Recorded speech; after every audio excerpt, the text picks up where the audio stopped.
Great. Okay, terrific. Anyway, so I till Ari gets on, I'll tell you a quick story that I saw on the Parsha. Interesting story. One of the great Hasidic masters. I don't like looking at myself. How do I do this? Okay, whatever. Yeah, remove spotlight. I just don't like looking at myself. Yeah, terrific. So one of the great Hasidic giants. I lost my notes. Oh, here they are. One of the great Hasidic giants of this century was the Rav Arn of Belz, and he went through the war, suffered terrible losses, and he always tried to keep a positive attitude, even though he went through the war, saying that everything was for the good and Hashem knows what he's, is in charge. So one time, apparently, when he first came to Eretz Yisrael, I heard this story. I read this story from a Rebbe of mine. He said that so when Arna Belz made his first tish, he was at Parshas Beshalach. Morning, Ari. Thank you for joining us. Rebbe. Good morning. Thank you. Thank you for having me. Anyway, so Rav Arn Belz was on his first tish in Eretz Yisrael was Parshas Beshalach, and he said that in the word Yashir, as Yashir Moshe B'nai Yisrael, it says Yashir Moshe will sing.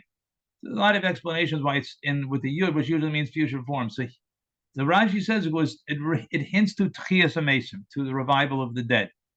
So there's a lot to be said on that and how that works, etc. But Rav Arna Belz said that when the Jews got to the Yam, on one hand, this great miracle had been done for them. On the other hand, we know that 80% of the Jews got lost in Mitzrayim.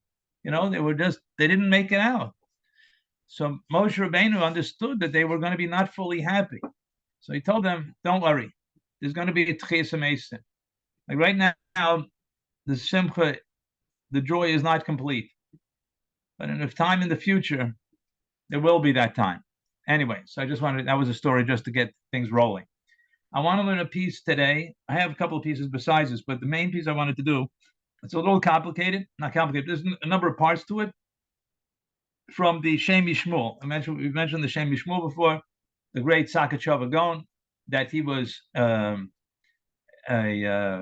great Chasid Rebbe, and he wrote about 100 years ago. That was made a lot of his writings. So here's a piece about Tu B'Shvat. And he raises a number of very interesting questions. Tu B'Shvat is kind of one of those days that gets slipped in, not so clear what it's about, what are we celebrating.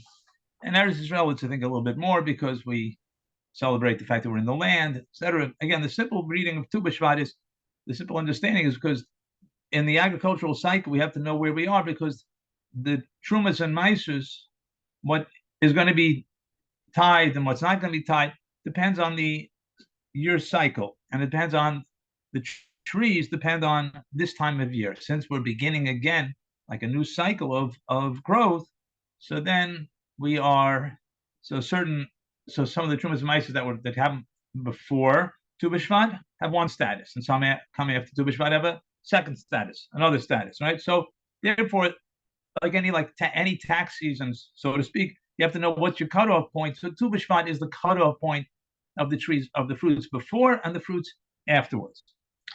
So the Shem Yishmuel raised a pretty straightforward point, which is that if you look at every single day in the Jewish calendar, and you guys can challenge me on this one, but every single day in the Jewish calendar has some significance in a historical context to the Jewish people, right? Purim, Pesach, Shavuos, even the fast days, all have certain context. There's no day in the Jewish calendar that doesn't have a historical context except for Tu B'Shvat, right? Nothing happens. Even there's a day called Tu B'Av, right? Tu means the 15th. We have Tu B'Shvat and Tu B'Av. Tu B'Av, the Gemara has a long list of things that happened, right? It was a very important day, even though we don't celebrate it too much today. But as a special day, it has a lot of reasons to it. It has a lot of significance to it. But Tu B'Shvat is there's now going to be a shift in the agricultural cycle, fruits from past years, fruit from this year's, but hardly seems like reason to celebrate. And we also know that the halacha is we don't say tachanun on Tu B'Shvat. Let's say so this Monday, Everybody likes when Tu B'Shvat comes out on either Monday or Thursday, and how he knows what I'm talking about. So um, so when it on so this Monday, Sunday night Monday, we're not going to have Tachanan. So what exactly are we celebrating over here, and how is this relevant to the Jewish people or to each individual that somehow it should have such a significance? We don't say Tachanan. There seems to be a certain amount of joy in it. It seems to be a very technical halachic day, and like what difference should that make? That's one question that he asked. Another question. Let me plug in my little. Yeah, and then the other thing, there's a discussion between in the Gemara in Beis Shammai and Beis Hillel in the Gemara in Rosh Hashanah. We're kind of like an interesting people because we have for a lot of good reasons, but we have the Mishnah says in Rosh Hashanah, beginning Rosh Hashanah, that we tractate in Rosh Hashanah. It says that we have 4 Rosh Hashanahs, right? We have Rosh Hashanah Nisan, which is the beginning of the year in terms of the holidays, Jewish holidays. We have Rosh Hashanah of the animals. Again, certain years, certain animals were born before, and certain afterwards. That's in Elul. That's the first day of Elul. We have Rosh Hashanah of that we always talk about as Rosh Hashanah, which has obviously a number of halachic number of halachic matters that it's important for. And then we have Tu B'Shvat, or then there's a Rosh Hashanah. Sorry, there's a Rosh Hashanah for the trees, and that's a difference of opinion between Beis Shammai and Beis Hillel. Beis Shammai says that really Rosh Hashanah for the trees starts on Rosh Chodesh Shvat, and the first day of Shvat. And Beis Hillel says no, the first day of Rosh Hashanah for the trees is the 15th of Av, which is like 15th of Shvat, excuse me, which we call Tu B'Shvat, right? The fifth two is Tes and above, which is 15. So, what exactly is that argument about it? Are they just trying to evaluate, when exactly that new cycle starts? All right. So these questions are, first of all, doesn't seem to have any historical significance. Seems to be some sort of joy to it because we're not going to be saying Tachanan, which reflects a happiness in the day. And then also, the Beis Shammai and Beis Hillel seem to have an argument, and it's particularly unclear what that argument might be about. So let me give you a couple of kind of basics in terms of setting up what some of these issues are. In Judaism, it's a very fascinating concept how we relate to ourselves and the world. Particularly in Kabbalah and this sort of things, there's a lot of different levels of the exact same thing, but with a different expression. Which means, let's say, for example, let's say in a person, right? The person was to take a picture of any one of our DNA, right? We take like a Howie Perlson DNA, and it goes into the microscope. He said, what's going on? I'm just looking at Howie. I'm just checking him out. You're like, what? It says DNA. No. Now you want to see Howie, what he looks like when you add the water, so to speak. Like one of those things when you would have like a kid, you used to add the water. So now it becomes Howie Perlson, who lives like this. Now, if you take that reality and you go to a higher world, so he's going to look like a big neshama, etc. So we live on a lot of different levels, and in this world, on a physical level, a lot goes on in this world which parallels us as human beings. For example, the different tribes are called animals. Yehuda is called a lion, and Yisachar is called a donkey, right? And Don is a snake, because in the outer world, the energy that Yehuda lives with and represents looks like a lion. That's in that world. If you take the exact same reality and you put it inside on a spiritual level, that's going to look like Yehuda. So it's not two different things, right? It's not two different realities. It's just the exact same reality, but in a different space. I hope that's kind of, if you guys get it, right? We're going to talk about trees, and we're going to talk about how trees represent people, and it's basically going to be the same idea, but just like a different form. That's one short introduction. The other thing is, that as humans, we have a unique position, which is that, and this is probably something you guys have all heard, but I'll just repeat it in terms of trying to get some clarity. man has a unique position in the universe of not being physical and not being totally physical and not being totally spiritual, right? The physical world goes from rocks, right, the mineral, vegetable, animal, and then man. All of those things below man are basically, even though they might have like a dog might be cute and seem to have a nice temperament, but it's all basically physical. Above man is a world we can't picture with our eyes. We don't have any idea what it looks like. The world of the angels, the world of the spiritual, powers that are up there. And man is the one who brings the two together. So we bring all sorts of higher ideals to this world, a sense of holiness, etc. But we're very physical. To join those two things, that's like the base of Mikdash. Base of Mikdash is very physical and very spiritual. Eretz Yisrael is very physical but very spiritual. So, and that's what we're always. A shul is very physical but very spiritual. So that's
I think that he dropped off. Let's see if he comes back on.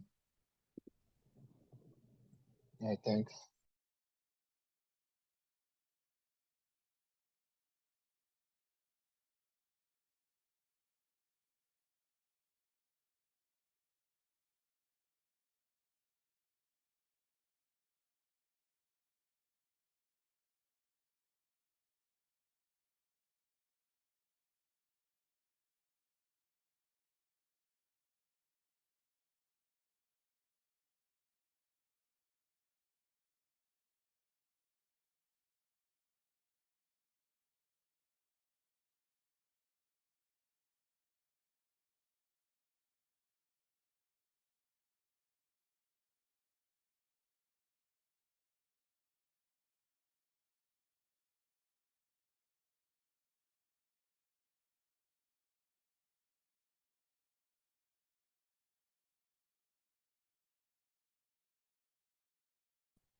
okay. Good. My apologies. I just got knocked out.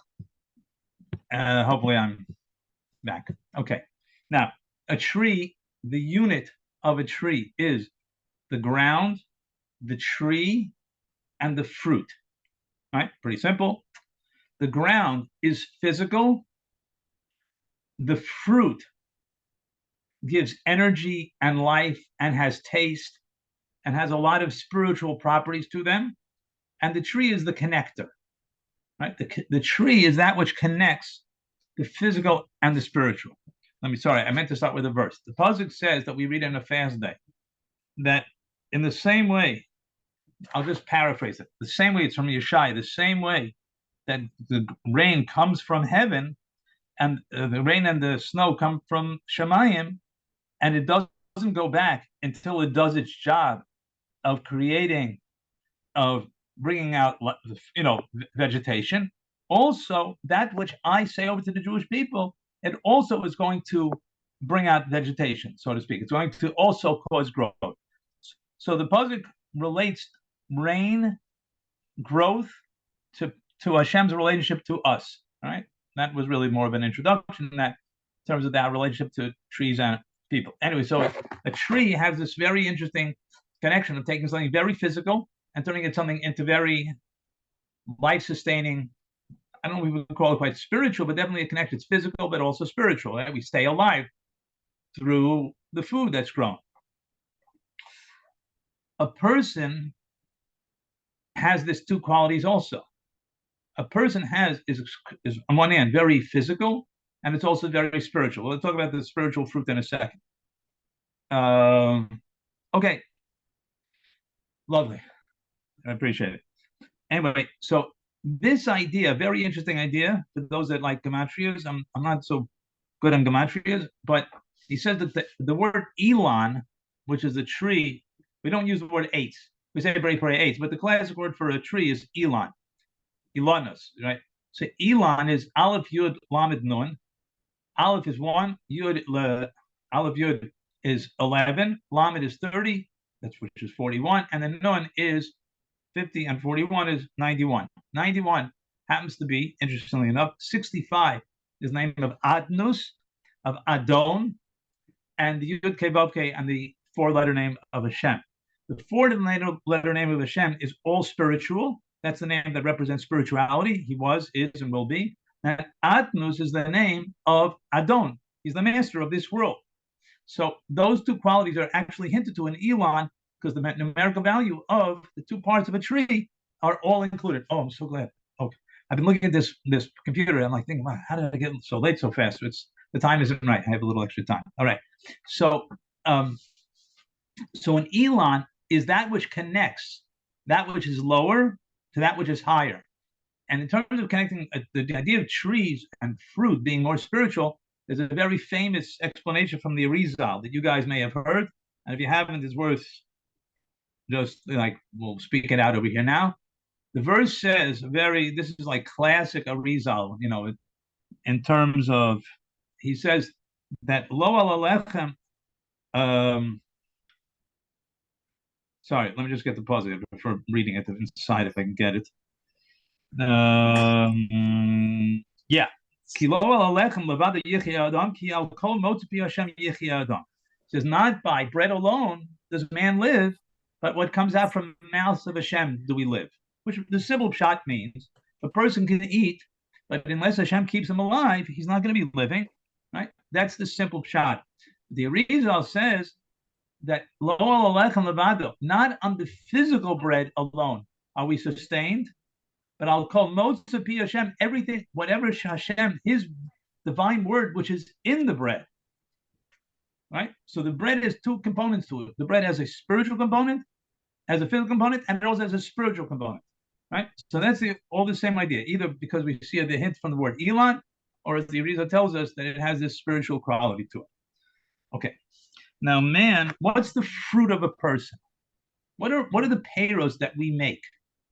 All right. What are the fruits that we produce through this spiritual, physical reality that we live in? So those are mitzvahs, right?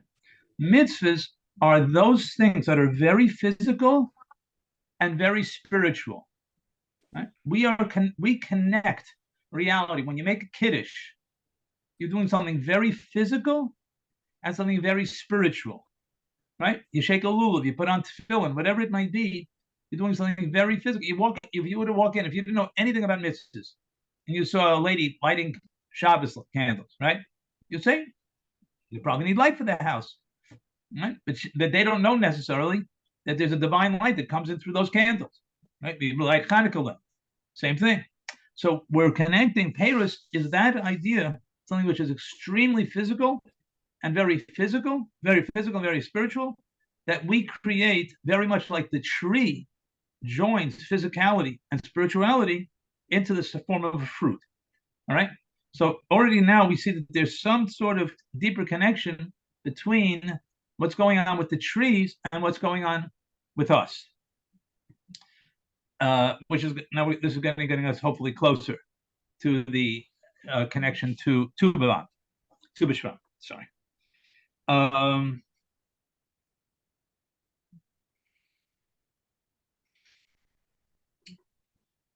He says something to me, which was, and now the next step is, what helps a fruit grow? What does that tree need besides sun? It needs obviously water. It needs rain. That's what relates to the puzzle we're talking about from Yeshaya. It needs rain. And he makes a remarkable comparison. I'm telling you, if certain things Hashem Yishmael says that, like, I'm telling you, your breath, you can be breathless, like just it's like, oh. So he says that there's a comparison of rain to divine light, divine inspiration. It says like this: what gets the sap going in a tree? What creates that energy? Just as an aside, I have a good friend of mine who lives in upstate New York. I asked him a few times, like, this is smack in the middle of winter. How do you start a new year? So he told me that the busiest time of a tree in its entire existence is right now. He says inside it's totally happening. The sap is moving, everything's getting ready. Little buds possibly are coming out, but he said this is the busiest time. So that energy, which is created by rain, which turns into sap and moves makes the tree move, is represented by a certain energy that happens in us too, a certain sap which has to come up from us. So he says something totally remarkable. He said that the Gemara says in Rosh Hashanah that all of the rain of the year has been determined, whether we're going to get a lot of rain or a little bit of rain. And the Gemara says that if we do, let's say we didn't have a good Rosh Hashanah, Chas v'Shalom, but we did Shuvah. So he says then the rain will be used in such a way that it'll be just the right amount of rain, right in the right places. But if we had started good, but we then turned sour, so the same amount of rain is going to be wasted out in the middle of the desert somewhere, right? So the amount of rain that's given is decided Rosh Hashanah, but how it will be given out depends on the rest of the year. People sometimes wonder, well, if everything was given on Rosh Hashanah, like what are we davening for? The answer is, it was all given, but how it's going to be divided out will make a big difference. He says, I'm telling you, this to me was remarkable. He says how much what he calls ha'aras elokis, how much divine light or inspiration we're going to have was decided Rosh Hashanah. How much we're going to be excited about our spiritual growth and our personal growth, that was Rosh Hashanah. What's going to happen afterwards, why we keep davening, which sometimes people wonder, why do we keep saying Barech Aleinu, why do we say all the tefillos for a good year, etc.? Hasn't it already been decided? The answer is because it depends afterwards how it's going to be used. He said the same thing happens. Divine inspiration that we get on Rosh Hashanah will depend now on how are we going to act. How do we act? So if we had a certain amount of inspiration, so initially, but it wasn't so much, but we were like now, like kind of, we woke up. So then all that inspiration will come at the right times in the right places. Again, don't ask me about free choice, but somehow it works like this. However, if a person was like all inspired Rosh Hashanah, but then afterwards he kind of like flop, so the inspiration will go to other things. It won't be, like it won't go anywhere particularly important, right? But again, what he's comparing now is the tree is like a person, right? We're connecting physical and spiritual. We're creating a certain energy, which on a physical level looks like a fruit, and on a spiritual level it looks like a mitzvah. On top of that, the sap that gets it going is because of the water, the rain, which gets this energy going. The energy in man is called inspiration. It's the same. Again, remember, it's the same thing, but in a different level. So let me see if I can jump to the last part here.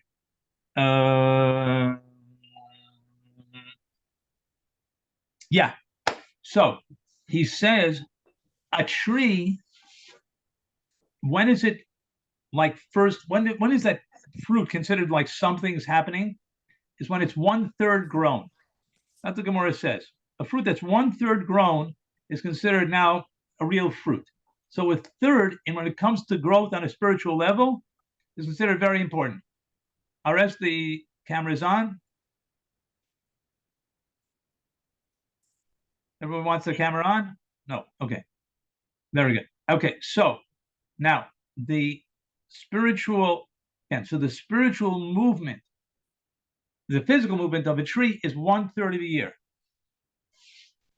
The physical inspiration of the sap getting stirred up, of it really starting moving, for a man is 1/3 of a year.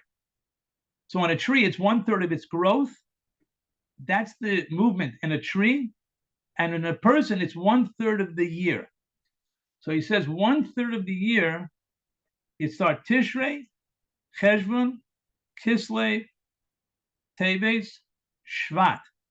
Is now you've finished 1/3 of the year and you're going into the second third of the year.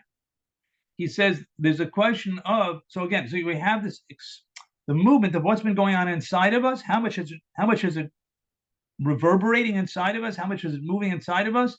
That's the first 4 months of the year.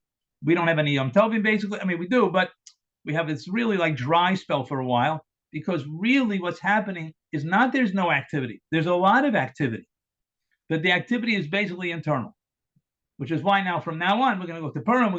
It's going to start coming out. That's going to be all of the sap, all of that energy coming out. So those 4 months are the time of internal growth, and according to the question is how we count them. So according to Beis Shammai, who's more din, more judgment, he counts from actually Rosh Hashanah. So 4 months after starting Rosh Hashanah, which is what our main service to Hashem is, our main avoda, that's going to be Rosh Chodesh Shvat. According to Beis Hillel, that our main service to God is through Chesed, through Ahava. That's in Sukkot. So we count 4 months from Sukkot. So how much is the sap running in us in terms of our Yiras Shamayim? That's Beis Shammai. That's from Rosh Hashanah. How much is the sap in us running based on the Ahava and the Simcha that we have? That's from Sukkot. Right?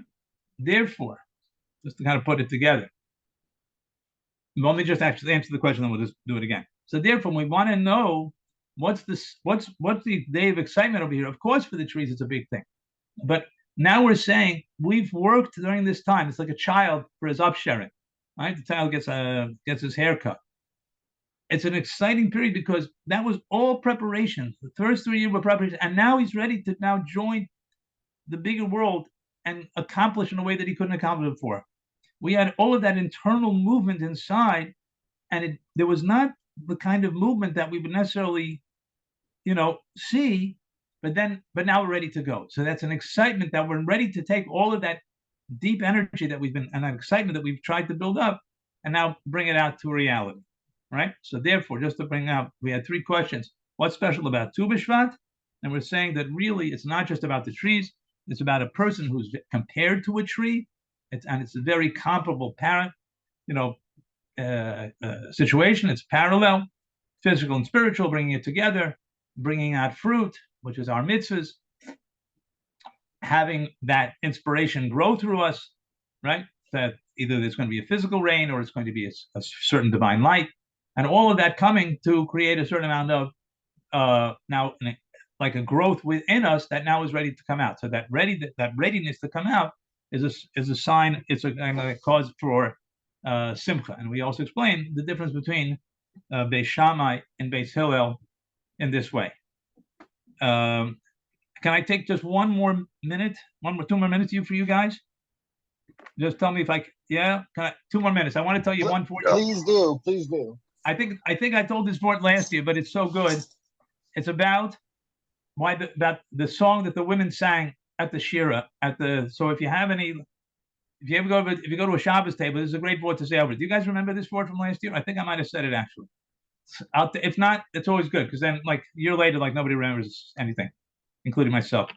Anyway, Chassam Sofer says, the great Chassam Sofer, the Moshe Sofer from Presper, says that in the sea of anyway. So I hope those ideas kind of went in. The Moshe Sofer says, the Chassam Sofer says that by the song that we're going to sing, the Shabbos Shira, there's the song the Shabbos that we talk about, the Shira that they sang when they crossed to the sea. So there was a song that was sung by Miriam, and she says one line, Ashira Lashem ki go sus v'roch v'aramiyah. I'll sing to Hashem because he's very exalted. He threw the rider and the horse into the sea. Period. A lot of commentators say, is that all she said? Did she say more? Whatever. Chassam Sofer says that's all she said. What did she say? She said the Mitzrayim got thrown into the sea. Okay, why is that so significant? So he says a remarkable idea. He says, why does a person sing Shira? Why did they sing Shira? Because they saw a great miracle. Right? Why does a person sing Shira? Let's say we have miracles all the time, right? We're able to see, we're able to hear, we're able to eat. Like, it's all miracles. Like, how totally remarkable are all these things? But it's constant. We're used to it. We don't sing Shira. When something remarkable that we never expected happens, we sing Shira. When the men crossed the sea, there were two things that happened that they didn't expect. Number one, they didn't expect the sea to split, that nature should totally change its rules. And number two, they saw the downfall of our enemies, which is something we would never see again until Mashiach. That was something that nobody ever sees. You don't see the downfall of your enemies. So there were two remarkable things, two miraculous things. And therefore, they sang to both those themes. There was a theme of thanking Hashem for changing nature, making the water into wall and solid, right? What a remarkable thing. And then the second thing is that the fact that he paid back the Egyptians. For the women, Gemara says that in the merit of the great women that came out of Mitzrayim, just as it will be in the future too, they were not so taken, or it wasn't such a big miracle for them that Hashem split the sea and made it solid. Because of course Hashem is going to save his children, even if he has to do a miracle. Like, that's obvious. Wasn't so surprising to them. And therefore, they didn't sing Shira for that. The fact that Hashem, for us men, they made turn water into a wall, that was remarkable. And we sang Shira. But for the women, it was like, of course. Not of course, but it was like, it wasn't so remarkable. And therefore, they didn't sing Shira about. The only thing they did sing Shira about, they sang Shira about the fact that the Egyptians were drowned, and we saw our enemies paid back in this world, which we never do. It's only in the next world, Mashiach, etc. And therefore, that's why the Torah only tells us one verse by the women, because of their higher spiritual level. That's why they only sing one part of the Shira, as opposed to these two different themes altogether. Gentlemen, thank you very kindly. Always a pleasure. I really appreciate the opportunity. I hope it's helpful. These are some of the ideas, some of the thoughts, just sharing some time together. I know I appreciate it. Thank you, Rebbe. I'm going to make the recording available shortly. Okay, very good. Okay, guys. Have a great Absolutely job. amazing. Thank You you, too. Have a Rebbe. good Thank you for your job. time. Okay, Thank you. Have a take care. great job. Take Be care. well. Bye.